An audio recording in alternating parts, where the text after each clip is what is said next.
Anonymous writer: one day ago when my 25-year-old boyfriend unceremoniously dumped me after having a threesome with two girls I knew well enough to say hello to in the street, I fell into a spiral of despair.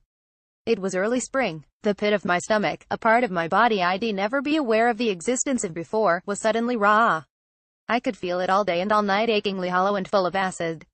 I didn't sleep. I didn't eat. I drank coffee and worked out 5 times a week. When I wasn't doing that, I was in the bath staring at the ceiling. The prescription offered by everyone as the perfect tonic to get out of this was the same: you need an older man, they all said in unison. I was pretty hostile to the idea. The cliches about older men looking for younger women exist for a reason. That said, there are also some legitimate psychological reasons why younger women go for older men. Evolutionary psychologists argue that it all comes down to the fact that while women are only fertile from puberty to menopause, men are often able to procreate until their late middle age. So, it goes without saying that there's a Darwinian advantage to dating, shacking up with, and, ultimately, making a life with someone older than you. He's likely to have more resources, be able to offer greater stability, and provide security. In a nutshell, on paper older men make good mates. It was only when people started to suggest it that I realized all of my boyfriends, bar one, the biggest heartbreak of all, had actually been my junior by 1 or 2 years, and they had all been disasters. Was it possible that because someone older than me had broken my heart at a young age, and that I had what are commonly known as daddy issues of the highest order, that I was avoiding anyone who might possibly have any seniority? One night that summer, I was lying in the bath where I had been soaking like the Lady of Shalott for about 2 hours when my phone went off. "We're going to the pub. Come." It wasn't an invite, it was an order. I hauled my heavy body up, rinsed off, got dressed and ordered an Uber. That was when I met Alan, obviously not his real name. He was sitting with my friends, wearing thick-rimmed glasses, an open shirt, and perfectly coiffed gray hair. If I was ever going to date an older man, I thought to myself, it was probably this one. I estimated that he was somewhere between 15 and 20 years older than me and closer in age to my newly single mom than to me. I flirted with him shamelessly all night, asked him what it was like to be an adult in the 90s, and demonstrated my interest in fine wine with comic aplomb. Looking back, I like to think I was treading a fine line between charming, sexy, and ridiculous. When he left the pub, my friend Sam leaned over and said, "Did I imagine that, or were you flirting with Alan? What the fuck?" "He's hot," I said back, really meaning it. "Can I give him your number?" "No." "Wait, you should text him," Sam said excitedly. "Is he even single?" I asked. Yeah, he's been single since you were, like, 15. And with that, I tapped his number into my phone and texted him. He replied quickly, "I thought I had imagined that you were interested, but I'm glad that wasn't the case." What followed this was a flurry of dates which saw the summer through into early autumn. It was fun. We ate well at good restaurants.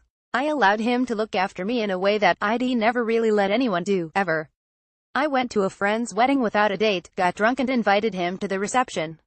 He came, and that was where I started to suspect that an older man probably wasn't actually what I needed.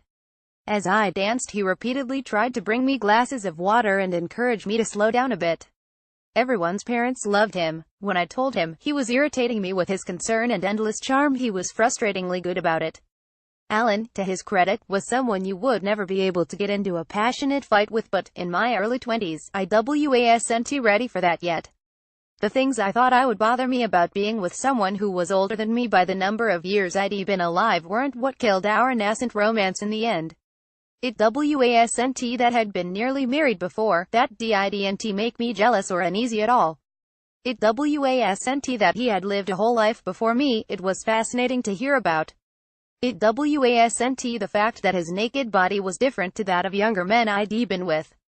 It wasn't even the time we were having drinks after a very nice dinner in East London and someone my own age came over and asked me out in front of him, saying, "Oh, I thought you were her dad," when I explained, it wasn't any of this.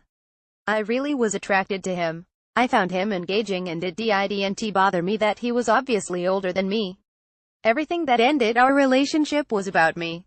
At 26 I wasn't ready to settle down, and, as someone in his mid-40s, I knew Alan would want that soon if not immediately.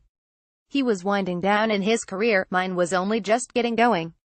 As wonderful as it was to be around someone who was committed and supportive, I was still enjoying having a little bit of chaos in my life, not knowing quite what was going to happen next. I wanted to get too drunk and regret it the next day. I didn't need anyone to remind me to drink water. I needed to find a way to repair my broken heart alone, in my own time and on my own terms. I couldn't expect someone else to do it for me, no matter how much they wanted to share the security and stability they had cultivated in their own life. I had mistakes left to make, and I didn't even know what they were yet. I ended it while on holiday because I liked him so much that I knew I wouldn't be able to do it in person. It was, without a doubt, the coward's way out, but I don't regret it for a second. I see him from time to time. Last week I walked past him in the street. Before that, he was sat at the bar of a pub when I walked in. Our lives are still not quite intertwined because, while we are physically in the same place, we're both there at very different times in our lives. Like this, you might also be interested in things you only know if you're an adult child. Of divorce, how I dealt with meeting my mom's new boyfriend, how I coped with my mom's post-divorce renaissance, tags, love, marriage, sex at work with your gran. You might want to think about the fact you're about to read something that wouldn't exactly get a PG rating.